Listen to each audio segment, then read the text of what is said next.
दोस्तों जय हिंद, वंदे मातरम। स्वागत है आपका अपने टीटी फैमिली शिक्षकों के परिवार जायसवाल कोचिंग सेंटर पर, पावर्ड बाय शिक्षा ही प्रकाश है। आज की क्लास हम साइंस की क्लास होने वाली है। वर्ग 3 चयन परीक्षा की साइंस विज्ञान की क्लास होगी। लाजवाब क्लास होगी और ये क्लास आपके सिलेबस के अकॉर्डिंग चल रही है। सारे साइंस के पार्ट आज टॉपिक वाइज हम एमसीक्यूज कर रहे हैं, जो एग्जाम में एक्सपेक्टेड क्वेश्चन होंगे, संभावित प्रश्न होंगे। चलिए आइए शुरुआत करते हैं, क्योंकि यहाँ पे सिलेक्शन सर्वोपरि है, क्योंकि यहाँ पे शिक्षक बनना सर्वोपरि होता है। क्योंकि कहीं ना कहीं जो हम तैयारी करते हैं वो आपके सिलेबस के अकॉर्डिंग और एग्जाम में जो प्रश्न पूछे जाते हैं और जिस लेवल के एमपी में प्रश्न आते हैं उस लेवल की हम तैयारी करते हैं। चलिए देर न करते शुरुआत करते हैं। बाकी सभी क्लासेस चल रही हैं, जिसका आई बटन पे यहाँ पे आप सभी को प्लेलिस्ट मिल जाएगा। ठीक है, चलिए शुरुआत करते हैं। सभी लोग तैयार हैं? बिल्कुल अपने माइंड को, मेमोरी को बिल्कुल एक जगह स्थगित कर लेना है। क्वेश्चन को ध्यानपूर्वक देखना है और आपको भी कमेंट करना है। पहला प्रश्न आपकी स्क्रीन पर है आज की क्लास का, कि प्रामस्तिष्क मेरु द्रव उपस्थित होता है।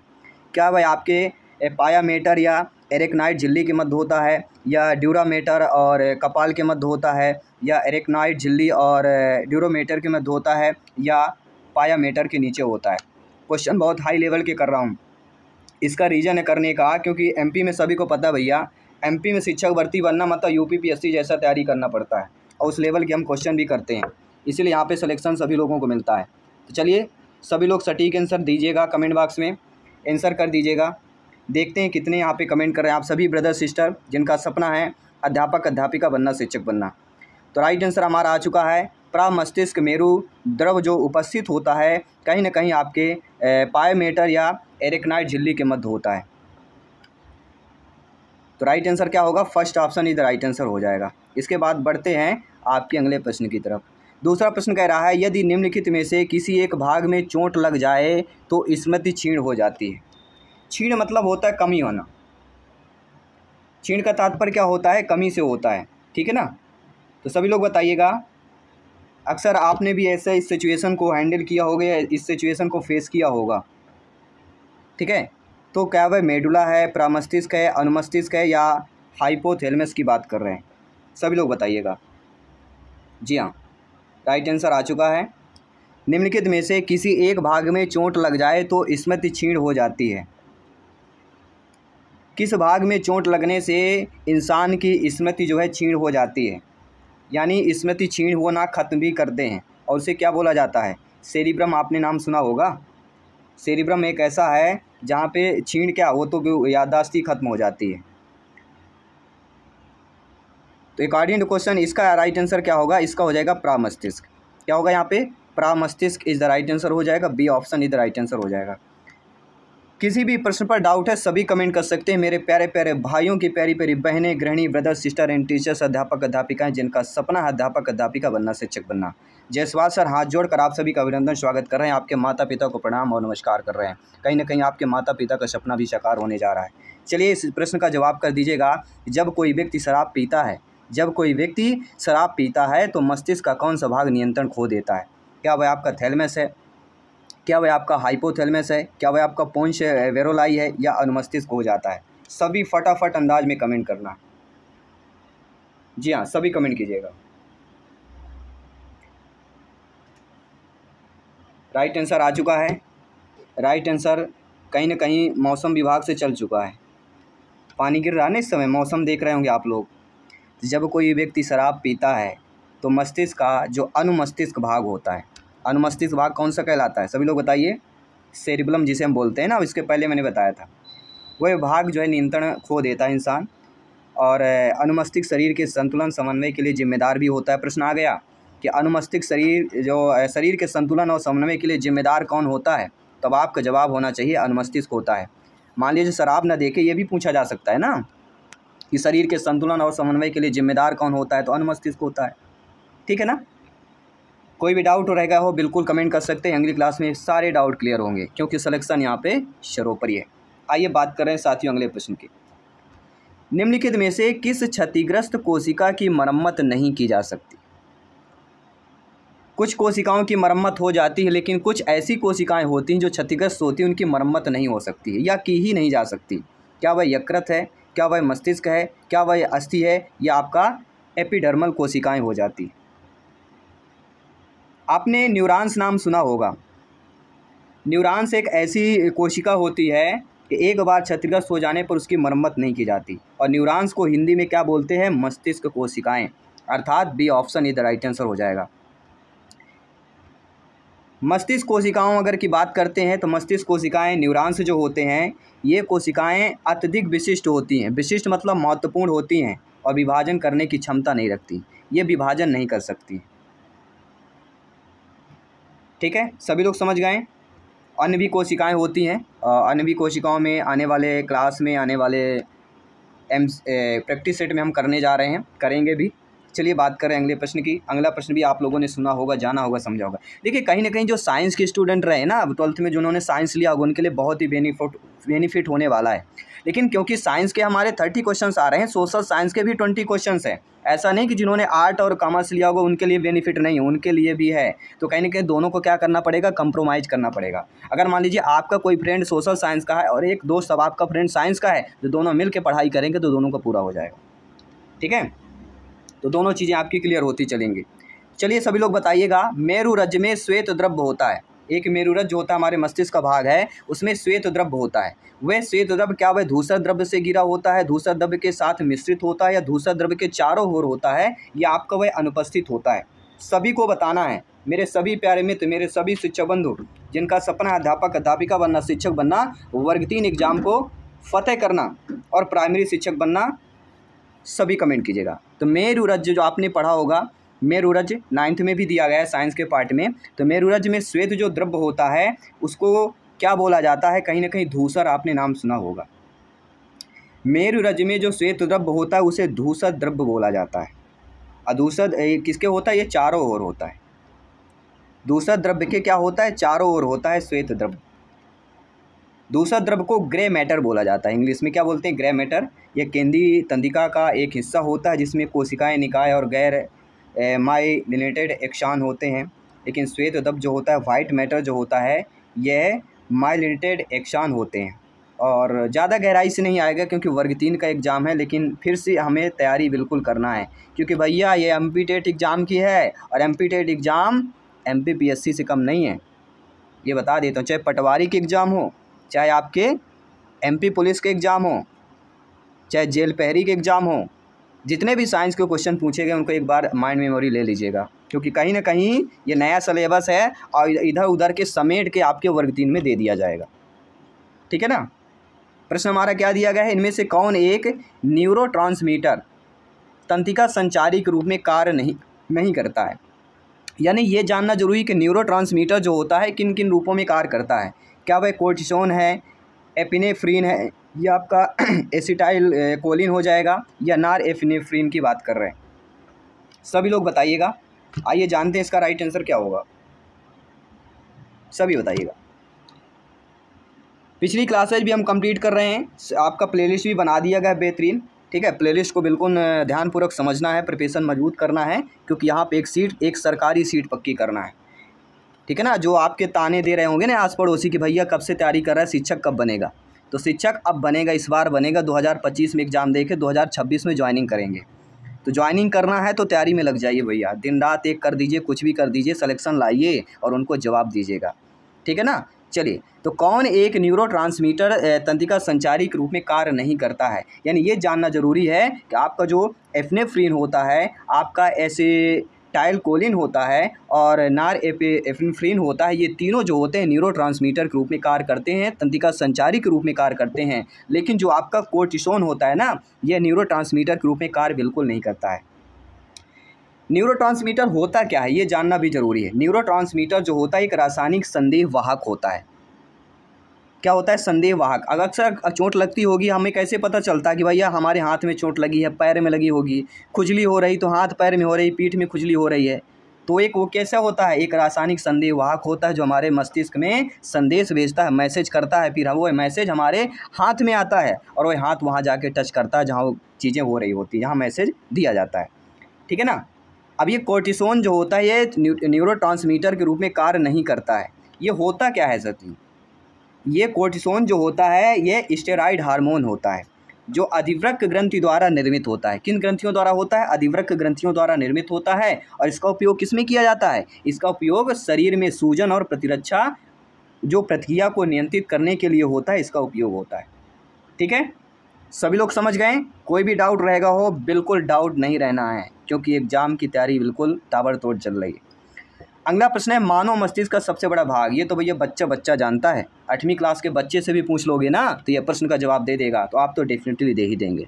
तो मानव मस्तिष्क का सबसे बड़ा भाग क्या वह प्रामस्तिष्क है, अनुमस्तिष्क है, या आपका डायनेन्सेफेलॉन की बात कर रहे हैं, मेडुला ऑब्लोंगेटा की बात कर रहे हैं, किसकी बात की जा रही है? सभी लोग बताइएगा। मानव मस्तिष्क का सबसे बड़ा भाग है, सभी लोग जानते हैं मानव मस्तिष्क का जो सबसे बड़ा भाग कहलाता है वह सेरिब्रम कहलाता है। सेरिब्रम, इसे क्या कहते हैं? प्रामस्तिष्क कहते हैं। किस नाम से जाना जाता है? प्रामस्तिष्क के नाम से जाना जाता है।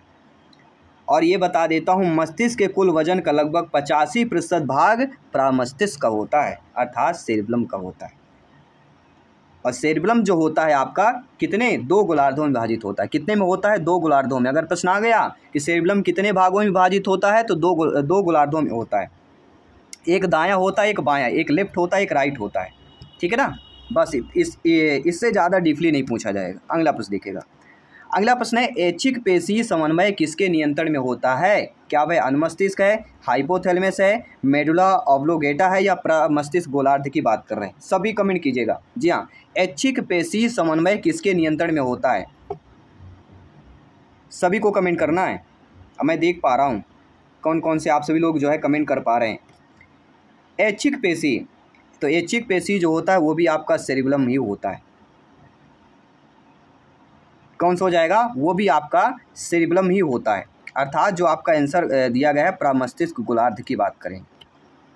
सेरिब्रम मतलब प्रामस्तिष्क, इतना आपको याद रखना है, माइंड की मेमोरी में सेव कर लेना है। अगला क्वेश्चन जो है आपकी स्क्रीन पर आ चुका है, सभी को कमेंट करना है कि हाइपोथैलेमस नियंत्रित नहीं करता है। यानी ये जानना जरूरी है, हाइपोथैलेमस भैया नियंत्रित किसको किसको करता है? क्या वह आपके यौन व्यवहार को करता है, पराश्रवण विनिमय? पराश्रवण मैंने कल की क्लास में बताया था पूरा डीपली से, ठीक है, उसको जरूर आपने देखा होगा तो समझ गए होंगे। भूख और तृप्ति की बात करेंगे, रचनात्मक चिंतन और चेतना की बात की जा रही। तो आप सभी लोग जानते हैं कि हाइपोथैलेमस नियंत्रित नहीं करता है। किसको नियंत्रित नहीं करता है? तो आप सभी लोग जानते हैं हाइपोथैलेमस कहीं ना कहीं यौन व्यवहार की बात कर रहे हैं, पराश्रवण विनिमय और भूख और तृप्ति, इन तीनों को नियंत्रित करता है। प्रश्न आ गया कि यौन व्यवहार को कौन नियंत्रित करता है? हाइपोथैलेमस करता है। प्रश्न आ गया पराश्रवण विनिमय को कौन नियंत्रित करता है? हाइपोथैलेमस करता है। भूख और तृप्ति को कौन नियंत्रित करता है? हाइपोथैलेमस करता है। लेकिन हाइपोथैलेमस अगर रचनात्मक चिंतन अगर चेतना होती है तो हाइपोथैलेमस नहीं करता है, क्योंकि हाइपोथैलेमस मस्तिष्क एक छोटा सा क्षेत्र होता है, एरिया होता है, जो शरीर के कई महत्वपूर्ण कार्यों को नियंत्रित करता है, जैसे शरीर का तापमान, भूख प्यास, हार्मोन का उत्पादन होना, जो भावनाएं प्रतिक्रियाएं होती हैं, स्वायत्त तंत्रिका तंत्र होता है, इनका होता है, ना कि रचनात्मक चिंतन और चेतना की बात कर रहे हैं। आइए बात करेंगे अगले प्रश्न की। अगला प्रश्न कह रहा है प्रामस्तिष्क मेरु द्रव किसके द्वारा स्त्रावित होता है? बेहतरीन लाजवाब प्रश्न है, सिलेक्शन वाला प्रश्न है, इसलिए ध्यानपूर्वक एक एक क्वेश्चन को नोट करते जाइएगा, माइंड के मेमोरी में सेव करते जाइएगा कि प्रामस्तिष्क मेरु द्रव किसके द्वारा स्त्रावित होता है। क्या है आपका प्रामस्तिष्क, अनुमस्तिष्क, ग्रहणपिंड या कोराइड फ्लेक्सस की बात कर रहे हैं? सभी लोग जानते हैं प्रामस्तिष्क मेरुद्रव किसके द्वारा स्त्रावित होता है? सभी लोग बताइएगा। जी हाँ, राइट आंसर आ चुका है। राइट आंसर हमारा क्या होने वाला है? सभी लोग बताइएगा। वह हमारा है कोराइड फ्लेक्सस की बात कर रहे हैं। इसको मस्तिष्क के रक्तक जालक बोलते हैं। क्या बोलते हैं? मस्तिष्क का रक्तक जालक बोला जाता है। अगर हिंदी में आए तो हिंदी में भी करना है, इंग्लिश में आए तो इंग्लिश में कर देना है। और ये क्या होता है? एक पारदर्शी रंगहीन तरल पदार्थ होता है। प्रश्न आ गया कि एक कोराइड फ्लेक्सस किस प्रकार का पदार्थ होता है? तो एक पारदर्शी होता है, रंगहीन तरल पदार्थ होता है, जो मस्तिष्क और रीढ़ की हड्डी के आसपास घूमता रहता है।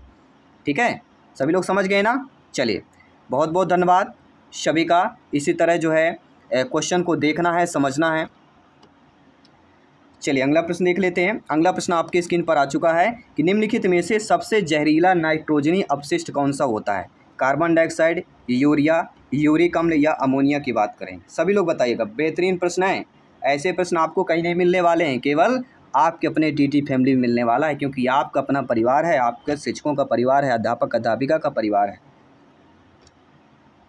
निम्नलिखित में से सबसे जहरीला नाइट्रोजनी अपशिष्ट कौन सा है? अब जहरीला शब्द दे दिया जाता है, यहीं से हमारा आंसर क्लियर होता है। कहीं ना कहीं NH3 की बात कर रहे हैं। NH3 मतलब अमोनिया की बात कर रहे हैं, नाइट्रोजन युक्त अपशिष्ट। इसमें अमोनिया, यूरिया, यूरिक एसिड आते हैं शरीर में, या तब निकलते हैं जब प्रोटीन टूटता है। अक्सर आपने कभी सोचा है क्या, जो हमारे शरीर के अंदर जो यूरिक एसिड होता है, यूरिया अमोनिया कब निकलता है? जब हमारे शरीर के प्रोटीन टूटते हैं तब यह आपके अमोनिया, यूरिया और यूरिक एसिड निकलते हैं।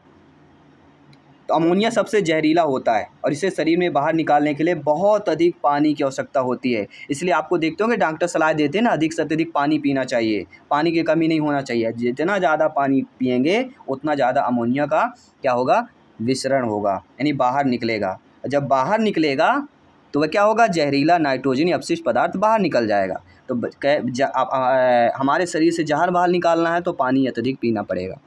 अगला प्रश्न देखिएगा। अगला प्रश्न है कारकी रूप से यूरिया किस एंजाइम की क्रिया द्वारा निर्मित होता है? बेहतरीन प्रश्न दिया गया है।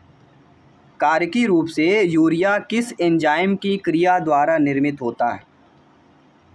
यूरिकेज, यूरिएज, ऑर्जिनेज या उपयुक्त में से कोई नहीं। तो आपने अक्सर पढ़ा होगा कि कारकी रूप से यूरिया जिस एंजाइम की क्रिया द्वारा निर्मित होता है, कहीं ना कहीं वो आपका ऑर्जिनेज ही कहलाता है। क्या होगा, ऑर्जिनेज।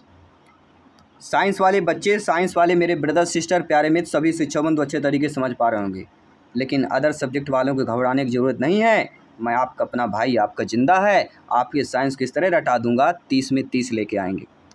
ठीक है ना? तो रटना नहीं है, समझना है। समझने का तात्पर्य होता है माइंड की मेमोरी में सेव कर लेना है। ठीक है ना? चलिए प्रश्न की बात कर लेते हैं। उत्सर्जन के आधार पर अस्थिल मछलियाँ किस प्रकार की जीव होती?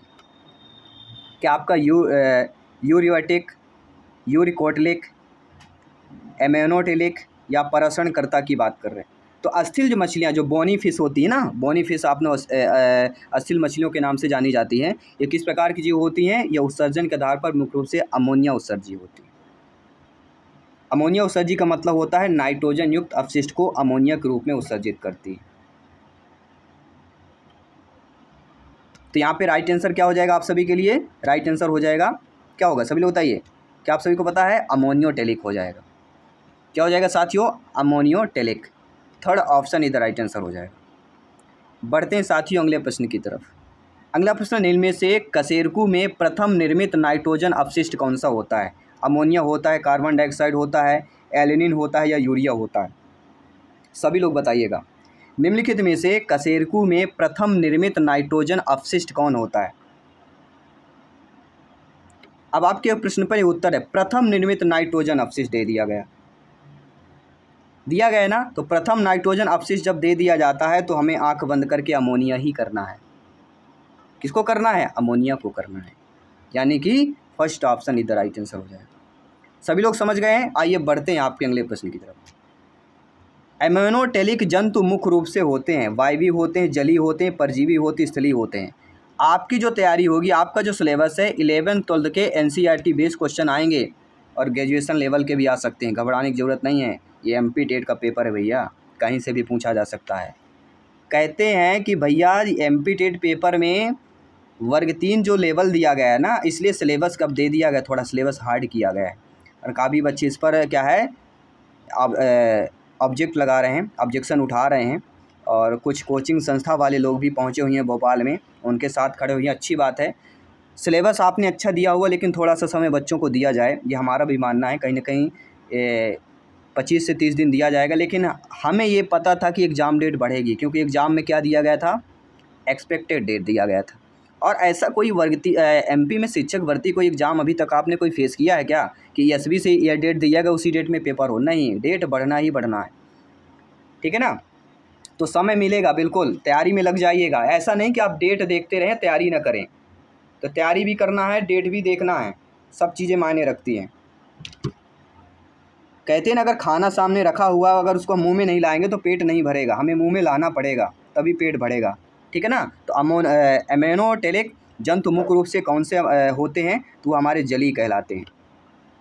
अमोनिया जो एक विषैला पदार्थ हम कई बार कई प्रश्न पर बता चुके हैं। इसको उत्सर्जित करने के लिए बड़ी मात्रा में पानी की आवश्यकता होती है, इसलिए यह जलीय जीवों में पाया जाता है। क्योंकि जलीय जीव में पानी अत्यधिक मात्रा में होते हैं, इसलिए उनमें एमोनोटेलिक जो होता है जलीय जीवों में पाया जाता है। क्योंकि ये क्या है, विषैला पदार्थ है, याद रखिएगा।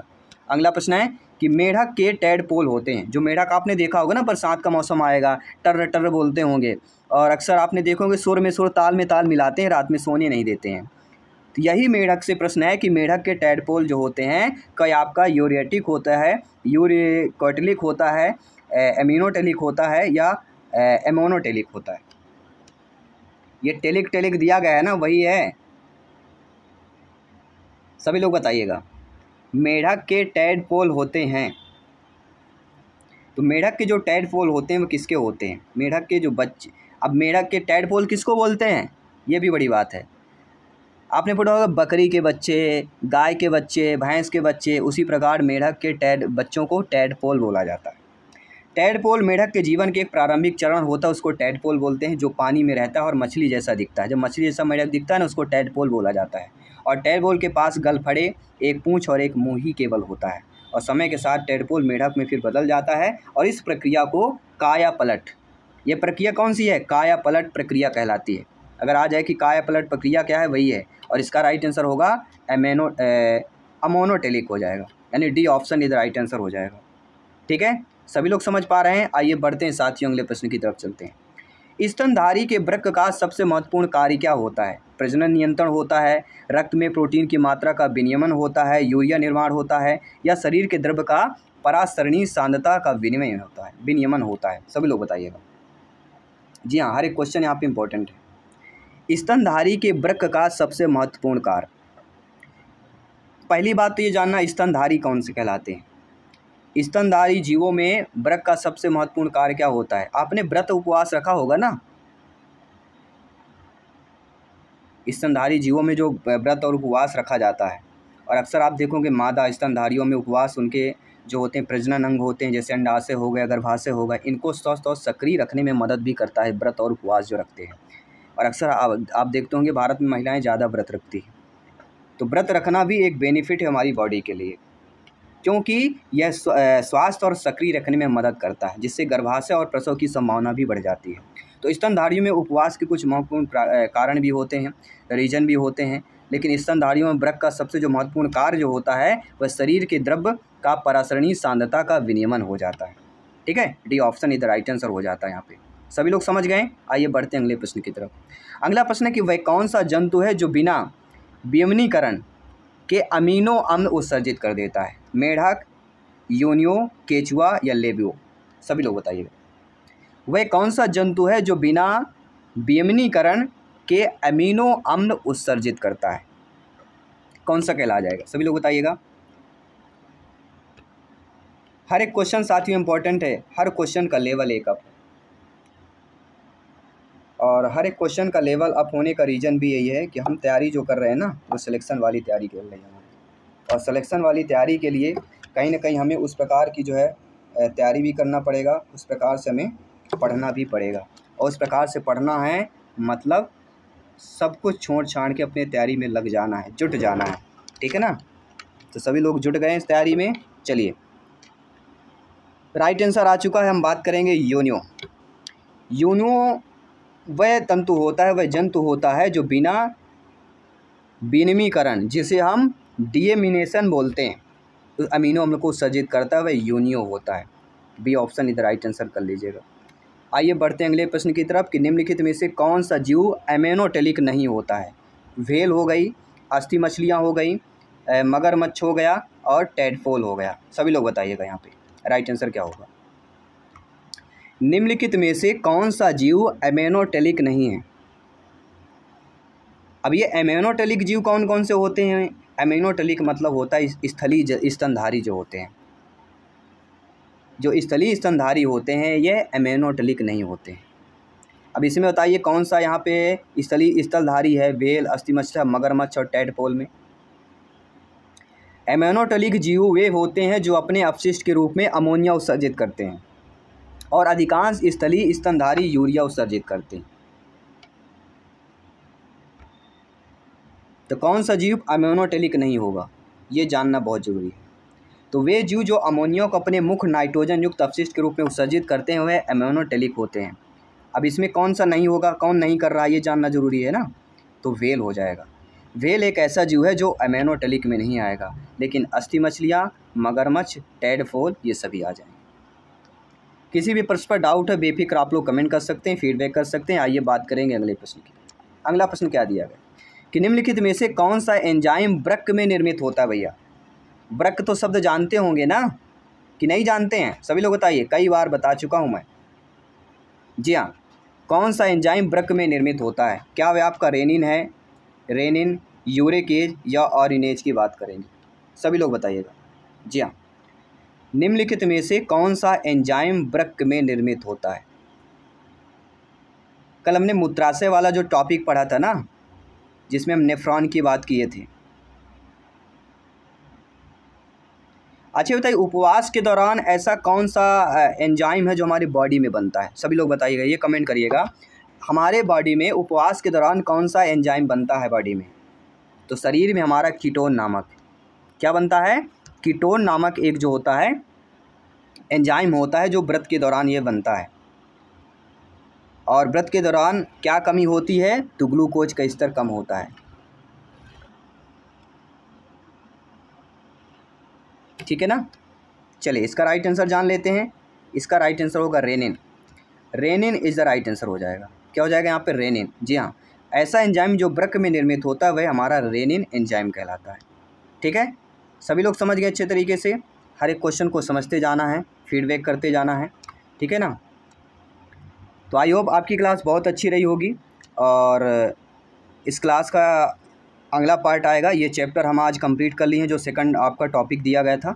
और कल की क्लास में अगले टॉपिक करेंगे। 20 क्वेश्चंस रह गए थे कल की क्लास में, और हर एक टॉपिक वाइज हम क्वेश्चंस कर रहे हैं, एमसीक्यूज कर रहे हैं, उस लेवल का कर रहे हैं जहां पर आपके एक्सपेक्टेड क्वेश्चन हो सकते हैं, संभावित प्रश्न हो सकते हैं।